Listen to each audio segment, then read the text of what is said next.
If you just hate artists and art and learning, just say it. I did a video about an art historian who said she doesn't read when the text is long because the art should speak for itself. She does happen to be the person who's trying to help other people learn to look at art.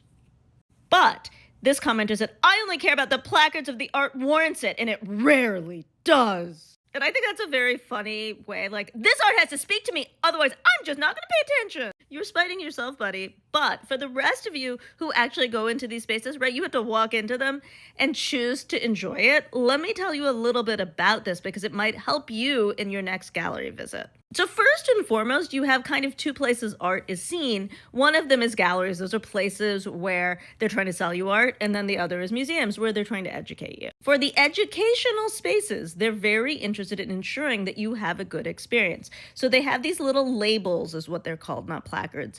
And they usually tell you some things. Usually they have the artist's name, the title, the date, the media, and then the credit line. That means who owns it, who paid for it, etc., etc. If you want donor dish, that's where you go. This top section is called the tombstone. Underneath it, you can have a chat. Ideally, that chat should be 100 words or less. And it should explain the most important thing about this artwork, ideally having done interviews and asked visitors what they want to know. There is long text if it's an exhibition or a room that has a panel that's usually 250 words. All of the things I've talked about are not the artist writing it. This is all stuff, feel free to skip. It helps, but you don't need it. But Alison Wells, for example, has this panel because this is her artist one-person show and she wanted to leave the art without text. That is the artist's choice. And then sometimes you have a long label, and that's usually because the artist wrote it and wanted you to understand that. So in museums, don't read anything. Who cares?